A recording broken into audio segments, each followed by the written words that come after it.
Thank you for joining us as we elevate the Black entrepreneur experience by interviewing CEOs, thought leaders, innovative thinkers, and Black entrepreneurs across the globe. I'm your host, Dr. Frances Richards. Our next guest advocates for Black and Indigenous businesses all over the world. Welcome, Dr. Kenneth L. Harris. Hey, thank you so much for having me. I've given our audience such a brief bio. Why don't you fill in the gaps and share with our audience what you'd like them to know about you and your business? No question. The National Business League is the first and largest trade association. We're independent, nonprofit for Black business and professionals in the United States of America, founded by the iconic and legendary Booker T. Washington on August the 23rd, 1900. The NBL serves as a global catalyst towards economic development, empowerment, liberation, the freedom of Black businesses, as a central component to building strong leaders and families and communities, as well as sustainable enterprises. The NBL promotes the interests of more than 3.2 million Black American businesses that contribute $128 billion in economic output and produce 1.8 million jobs throughout the United States economy. So the NBL has regional offices in Atlanta, Detroit, Los Angeles, and our national headquarters in Washington, D.C. since 1966, and our international office soon to be in Cape Town, South Africa. We are approaching 125 years of service. The NBL is a proud partner to more than 125 Fortune 500 companies, including public and private sector organizations worldwide, and looking to provide Black economic equity and inclusion in a racially diverse global marketplace. And I am the 16th national president of the organization. Thank you for that. And let's talk about Black businesses and the growth. And their growth. So Black businesses have grown 3 times the national rate based on 2012 census tract statistics. As I just alluded to, there are more than 3.2 million Black-owned businesses in the United States of America, 95% of which are home-based business owners, solo entrepreneurs, and businesses of professionals who have a side hustle. And so less than 5% of Black businesses have scale. And so our organization is in place to help those businesses build capacity, scope, and scale. And someone is listening and they're interested in connecting regarding scaling and scoping. What should they do?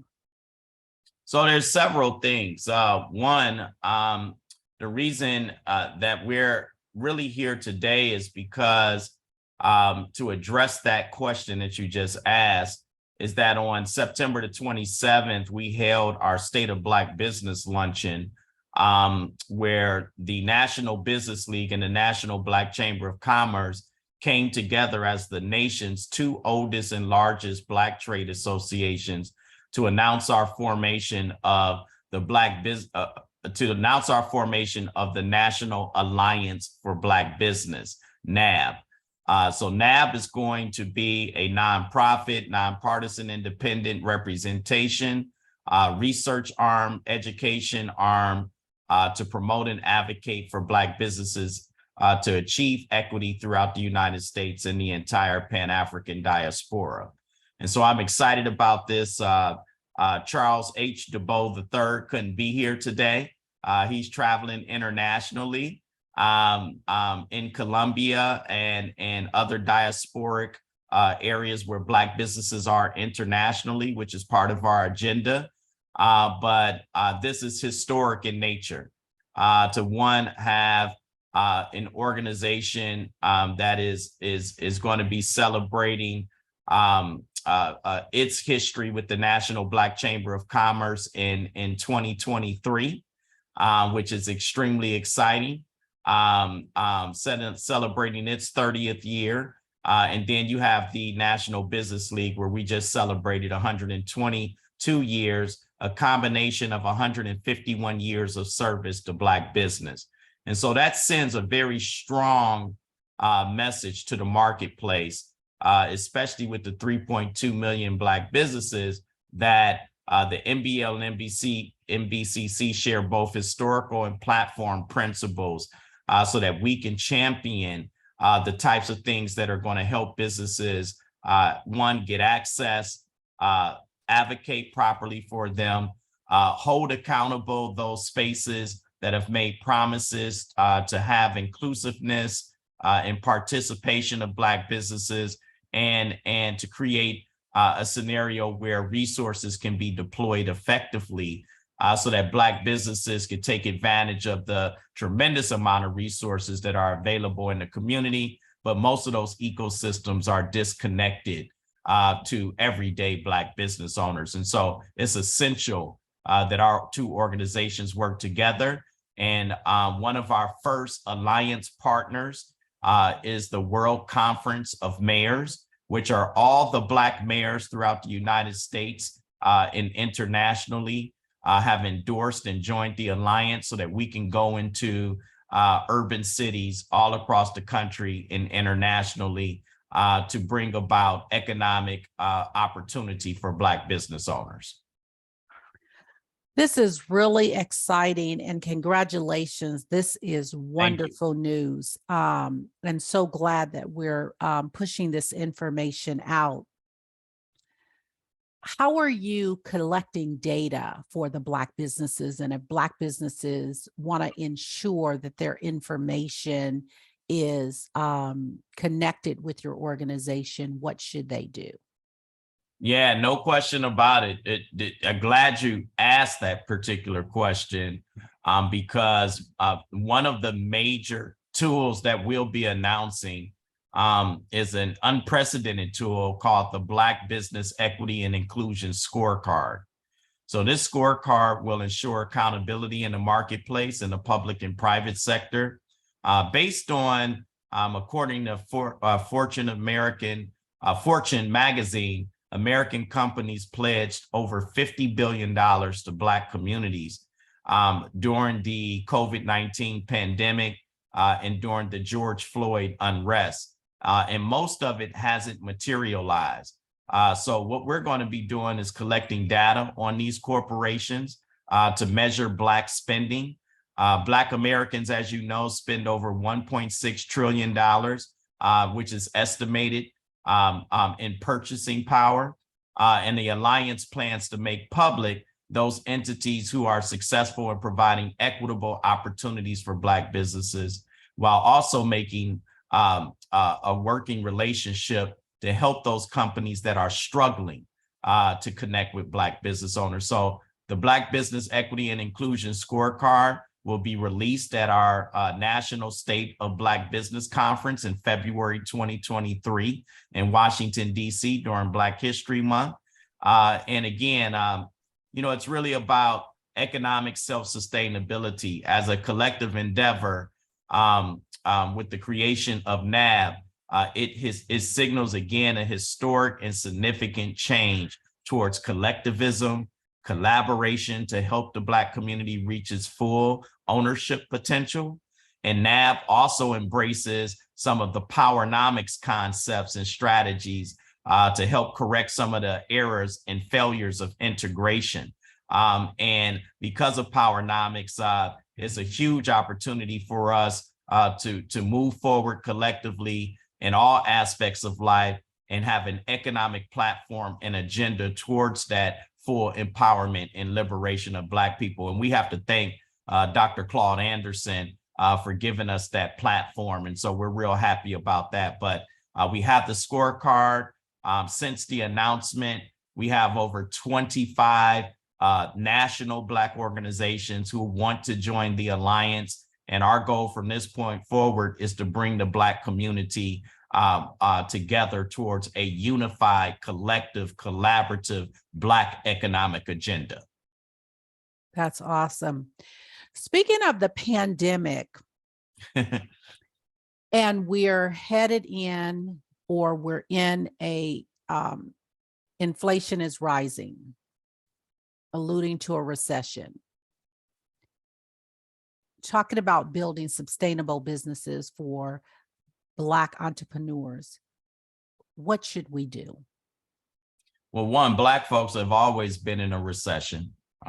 We've always been in some form of inflation because of our disconnect to the economic mainstream and the mainstream of economic ecosystems that benefit the majority population and not the minority population. And I don't like that word minority because Black people are the global majority once we recognize that. And so to answer your question very explicitly, it's about access to supply chains that allow for us to distribute our products, commodities, and goods. But again, this is also the digital age, the knowledge-based economy, and the importance of the National Black Chamber of Commerce and the National Business League coming together is to make sure that we're able to deploy digital and technological resources to Black businesses. That's going to help us move forward much more effectively. As I always say, as a personal quote, the revolution won't be televised, but it will be digitized. And so we must move into the digital age effectively. This is going to be the greatest wealth transfer known to mankind.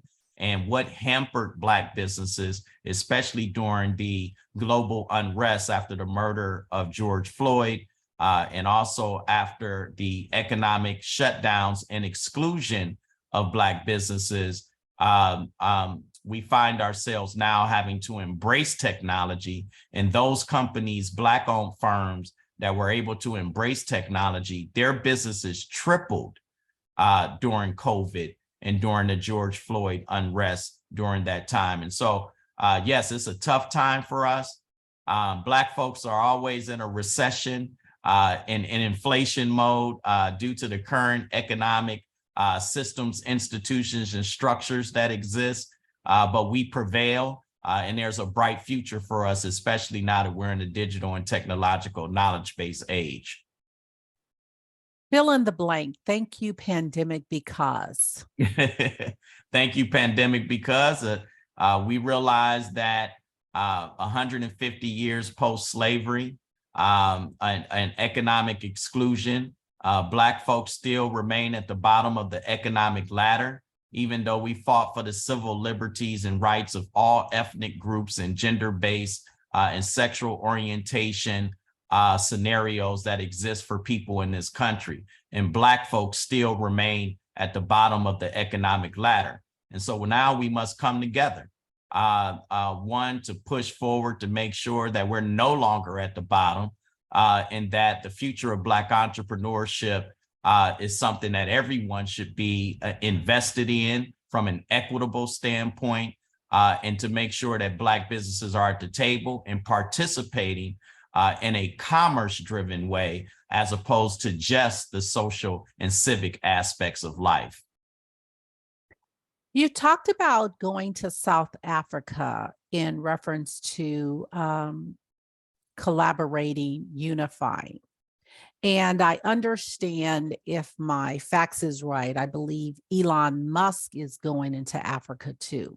He's from South Africa. Okay, thank you for that. So talk about the plan for South Africa. Well, one, the fastest growing segment outside of Black women. Black women are the fastest growing segment of entrepreneurs in the country, regardless of race, creed, color, sexual orientation, or gender. The next major scenario for Black business in terms of growth is international business, international import, export, and trade. And so it's incumbent upon us as Black people to not only connect where we have a significant influence, both politically and economically. Africa and the Pan-African diaspora is central to the next frontier for Black business growth and development. So South Africa is key. We had at our kickoff event a few weeks ago, when we made the announcement for the National Alliance for Black Business, we had the executive director, Dr. Krugler of the World Bank speak to us. We had a number of ambassadors from countries from all across the world. And we also had Donald Cravens, who is the first undersecretary for the Minority Business Development Agency of the U.S. Department of Commerce, also speak. And so it's a huge area of focus for us. We want to make sure that we reconnect back with our homeland as other ethnicities and cultures and races do as well. And we want to make sure that we open up those opportunities to not only hire and grow our companies, but to establish ourselves with an international footprint. Dr. Harris, what is your biggest takeaway from our conversation today? What do you want our audience to leave with? Well, one, we're in a significant transition.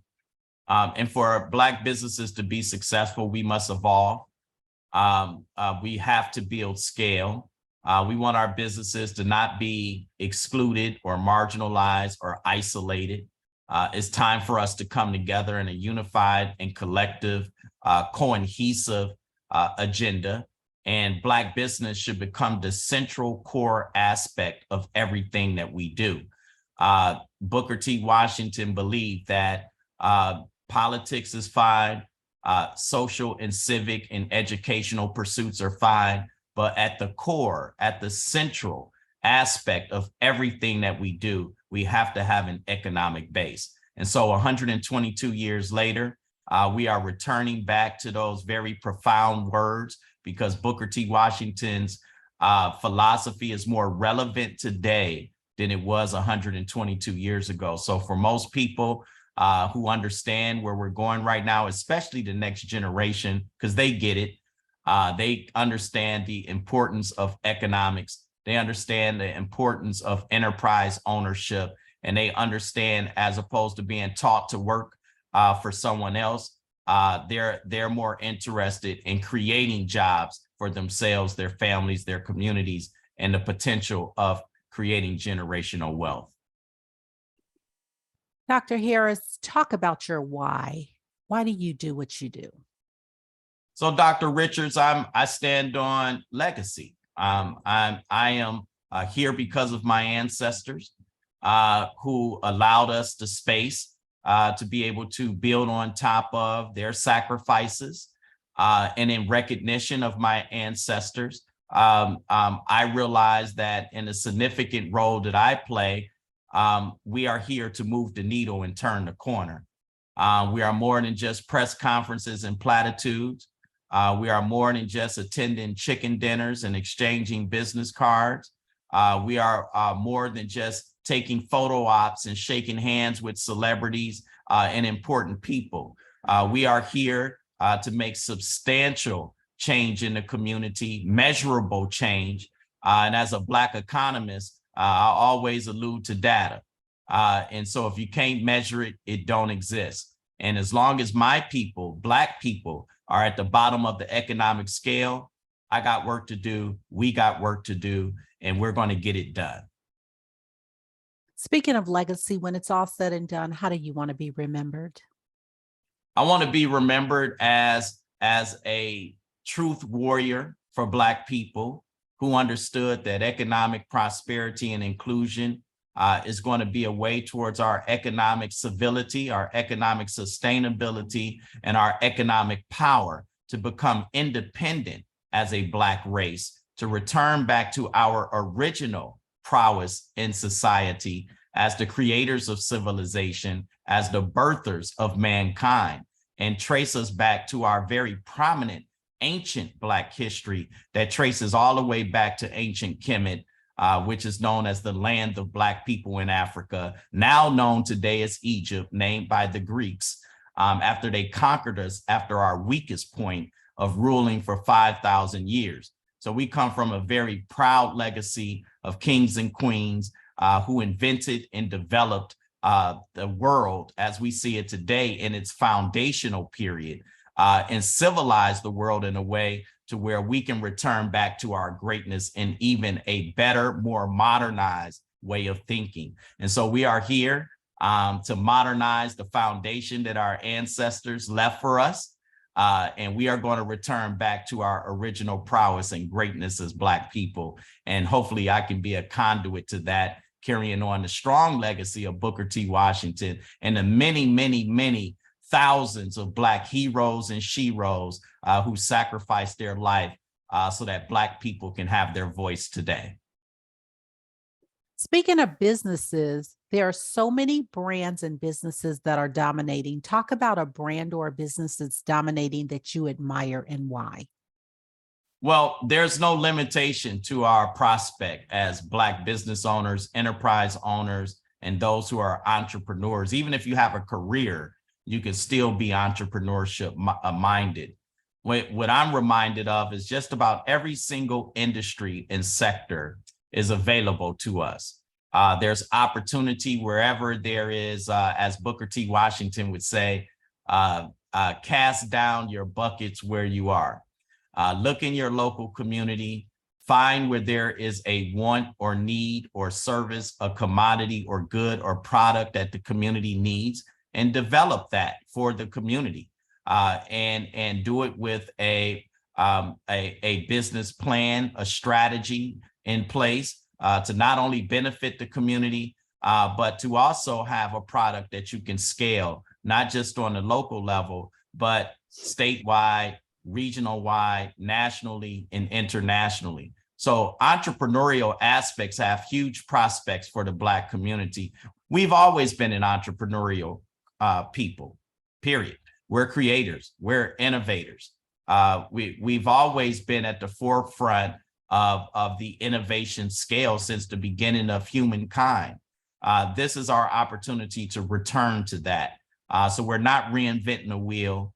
We're just putting a little armor out on these old tires and moving into the digital age. And so this is going to be extremely fun. It's extremely exciting. We got a lot of work to do. Black people have suffered a lot, been through a lot, and still we rise. And now we understand that not only should we have political, social, and educational success, but most importantly, we need economic success to make that wheel turn. I want you to have a monologue.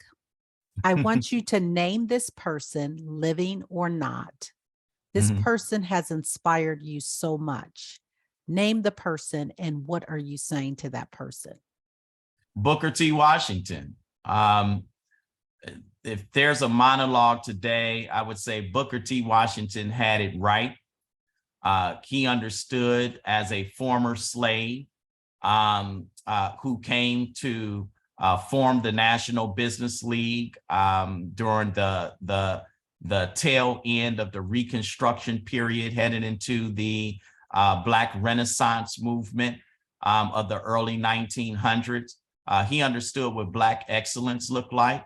He understood what character looks like. He was a man of principle, a man of character. He understood that for us to achieve true independence in this world, we have to have economic and entrepreneurial pursuits at the core of our chosen endeavors. And so, again, Booker T. Washington is the legacy that we carry on today. And I think there's been a kind of mischaracterization of Booker T. They try to pit Booker T versus Dr. W.E.B. Du Bois. 90% of the time, the two of them work together. Idea-wise and ideological-wise, yes, they may have disagreed on certain aspects of how to achieve Black independence and empowerment and liberation and freedom. But in most part, they were aligned. And most people don't know Dr. W.E.B. Du Bois, who created the first Negro study, gave Dr. Booker T. Washington the business list that he needed to form the National Business League. And so in the National Negro Business League, of which it was called back then. And so they worked extremely close together, very supportive in a lot of endeavors. And unfortunately, after 1915, when Booker T passed, you get a lot of Black folks out there that want to pit each other and have these ideological differences and At the end of the day, both of them were right, but Booker T. Washington for sure had it right. Economic independence and entrepreneurial ownership and enterprise is the future for us to liberate ourselves, free ourselves, participate in the struggle. In order to be ourselves, we must free ourselves. In order to free ourselves, we must truly be ourselves. And you can't do that if you don't own your own. When you talk about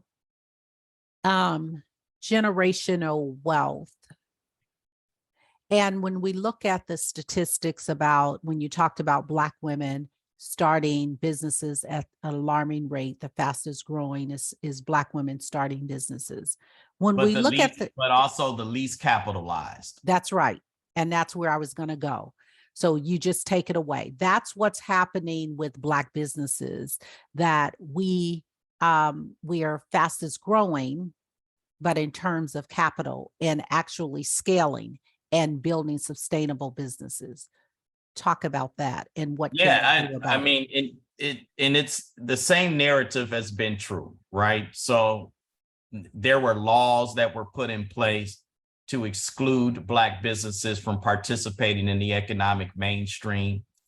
We were given the Freedmen's Bureau Bank, the first Black bank created by the federal government. It was ran to the ground by very wicked and non-integrity oriented white people who took Black people's money and they lost that money that they deposited. Civil War veterans, business owners, people who obviously received land as part of some form of reparations during the Reconstruction period. And so we don't trust banks to this day. We take our financial advice from people outside of the financial arena because we just don't trust the government or banking institution. And then you had Black codes, which restricted us, even though we were free as slaves. It restricted us from participating or gaining any type of economic ownership or independence. And then if we did form businesses in Black Wall Streets like we did all across the country, because we realized that we were isolated, marginalized, and disconnected, we started to do our own thing, and it started to work really well for us. And from that jealousy and envy of white supremacy and racism, organizations like the KKK, they didn't just come terrorize Black people. Their main pursuit was to terrorize Black businesses and Black enterprises and to stop them from growing and building. And so you have cases like Black Wall Street, where it was almost like a terroristic act. The community totally destroyed. It's hundreds of businesses burnt to the ground as a terroristic activity. And so we've known this as Black people. We were given Jim Crow segregation, which again excluded us from the economic mainstream of society in terms of policy. We couldn't bank. We couldn't bank in the mainstream. We could not get insurance, life insurance in the mainstream. We couldn't take advantage of housing subsidies and things of that nature on a mass scale. And so all of the things that you see to exclude us has given us, one, the wealth gap that we see today. And whenever you see Black folks have a level playing field, we far exceed expectations. And in some cases, if you open the door, not only are we going to come into the house, we're going to end up rebuilding the house. And so this is a known fact. And so the fight and struggle has been for Black people to receive their humanity, to be given the same equal access and opportunity, not affirmative half action, where white women are the major benefactors of affirmative action rather than Black people. Or you have what you call, Nixon called during the Nixon administration, a fraction of the action, where we were told to get a piece of the pie instead of owning the entire pie. And so that mindset is now shifting. It's now changing. We want the whole pie. We want to be affirmative in everything that we do. We want more than just press conferences and platitudes or lifting up one or two businesses and saying that the collective is doing okay when we know that that is not the fact. So it's time to use data. We are in the digital age. We can measure things down. We can make it transparent through the click of a button. And that's what we plan to do, Dr. Richards. This is our time to move the needle, and we're going to focus on moving the needle for our people. I always say Negroes with egos will ruin anything. There's a lot of Negroes out there that are worse than the white supremacists and racism in terms of gatekeeping, in terms of exclusion of the Black community. So we have to address that fact too. And the way that we can do that is through data management, data assessment, data collection, and data measurement. And this is the way we're going to move the community forward. What book would you recommend and why? I would recommend Powernomics by Dr. Claude Anderson without hesitation. Dr. Anderson has not only given us a framework, a footprint for us to follow in terms of how we progress as Black people economically and entrepreneurially and ownership of enterprise. He also gives us the historical background to our achievements as well. And so that is one book I would recognize. And of course, Booker T. Washington, The Negro in Business are the two favorites of today. Advice you wish you had followed. Advice I wish I had followed is knowing that anything that I dream of, I can manifest. And as long as I'm focused, as long as I'm disciplined, and as long as I keep my eye on the prize and realize that you can't do it all yourself, there is no success without succession. And my job is to prepare the next generation at an early age to carry on the baton. And so we're not going to wait till people are 40, 50, 60 years old before they're anointed and appointed. We're going to put them in position at 10 years old, at 15 years old, at 20 years old, 25 years old. So they are in position to carry on the legacy and continue to fight, to continue to participate in the struggle for our freedom. And that's what this is all about. We will not stop until we reach total economic freedom in this world and be received at our humaneness that is so important to us bringing back love and honesty and character and integrity back to our communities. Dr. Harris, what problem exists in the world today that you'd like to solve? The economic problem. Capitalism is the main economic system of the globe. And to participate in capitalism, you must be an owner. You must generate income and generational wealth to be able to experience the quality of life that's necessary to you to remove yourself from servitude. When we think about the economic situation, Black people have been exploited economically for over 400 years. And as opposed to being exploited even further, it's time for us to focus inward within ourselves, to focus our energy, our frequency, our vibration, our metaphysical values, and to start to connect with our community, to return to our legacies, our histories, and lift up our ancestors. A lot of times we try to reinvent the wheel and we don't. Our ancestors left us everything that we need to be successful. So if you don't have a role model in the home, there are plenty of people like yourself, Dr. Richards, that people can look up and begin to model their personal purpose and agenda off of. But most importantly, the number one issue of our time is economic power, economic liberation, and economic freedom. And this is the focus that I am going to contribute my lifetime to, and my original contribution to society for someone else to build on top of in the next generations to come. And what can we do right now to support NBL? What you can do is join the Alliance. Again, the National Business League and the National Black Chamber of Commerce have come together, the two leading Black business organizations in the world, representing over 200 chambers across 50 states and internationally, representing thousands of Black businesses. And if you are a national Black organization, we want you to join today. We are coming together unlike before, and we're wrapping our arms around a Black business agenda. That is our #1 focus. We got other organizations that do other things, but we're going to have a more sniper approach, not a shotgun approach. We're going to dive in on this economic and Black business agenda and bring home and move the needle in a way that helps the next generation be successful in their pursuits. This is not about us. This is not about Negroes with egos. This is not about press conferences and platitudes.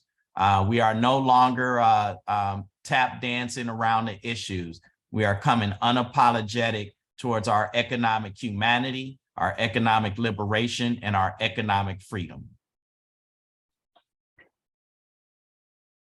So let's fast forward and let's look at what's on the agenda next. What is next over the next year, next 5 years? What is the goal?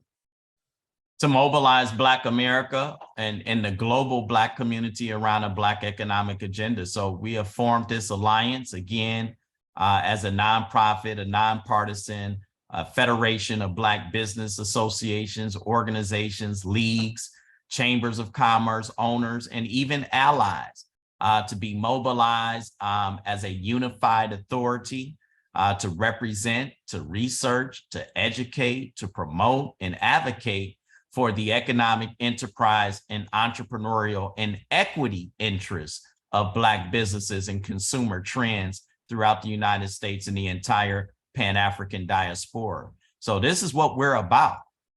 We're very explicit.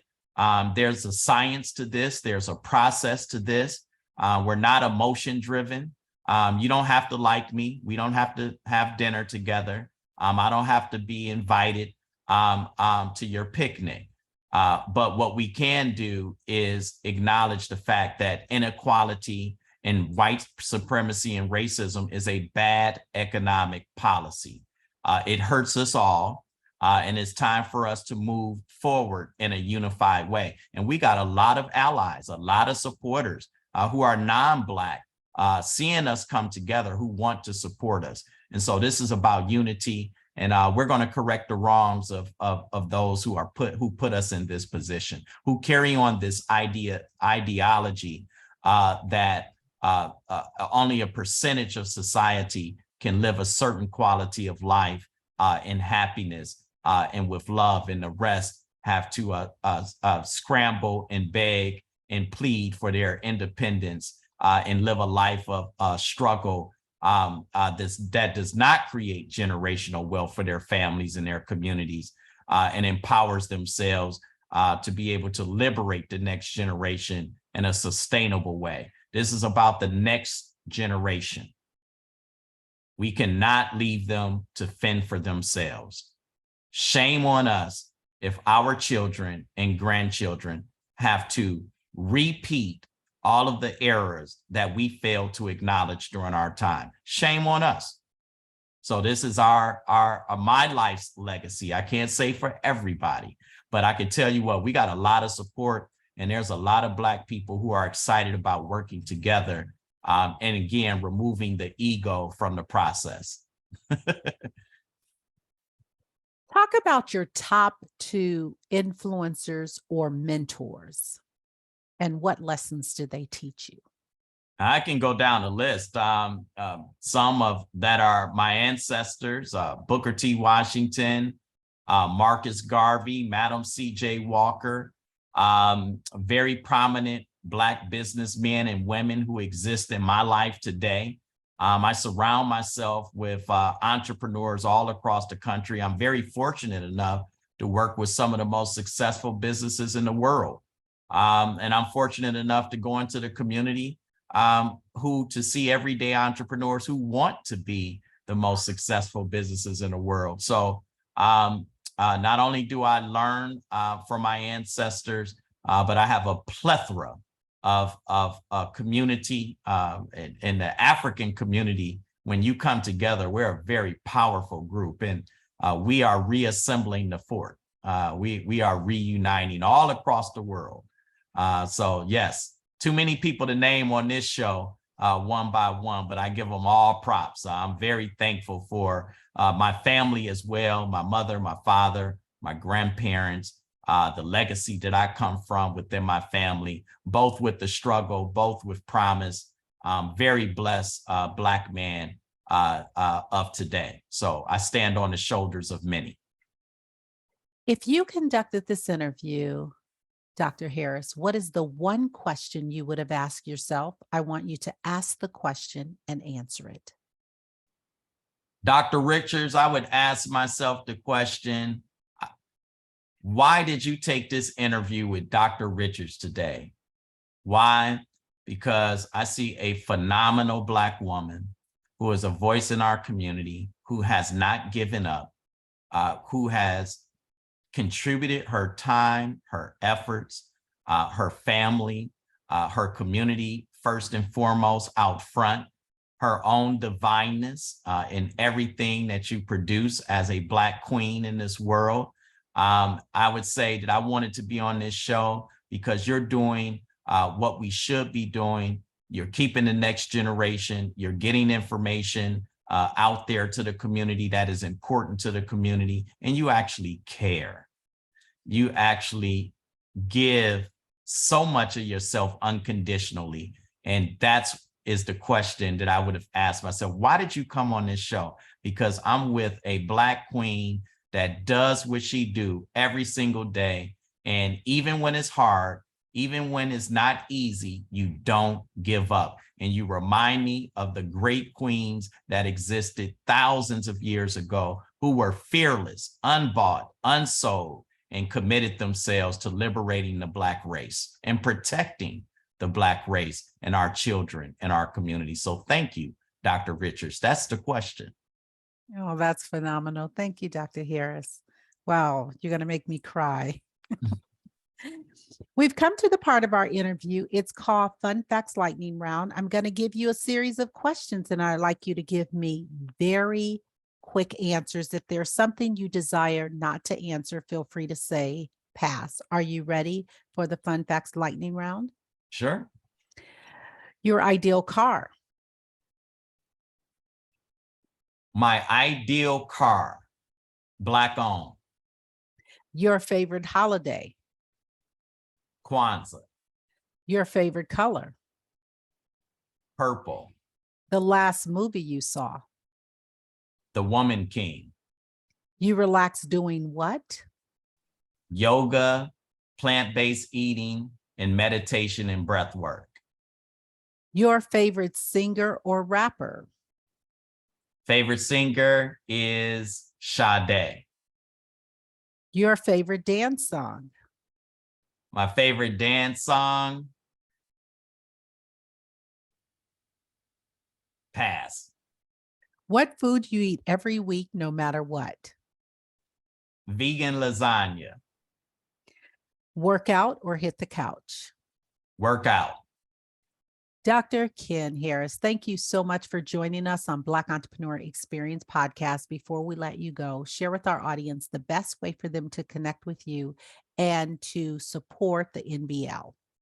Yes, they can connect with the National Business League by going to the nationalbusinessleague.org, or you can visit us with the National Alliance for Black Business at the National Alliance for Business for blackbusiness.com.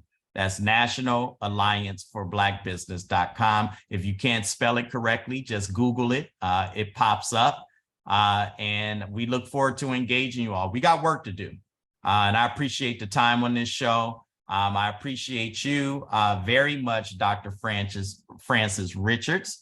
And I really appreciate your Black excellence and being the type of woman that we can all look up to. Thank you so much. Thank you. That's a wrap.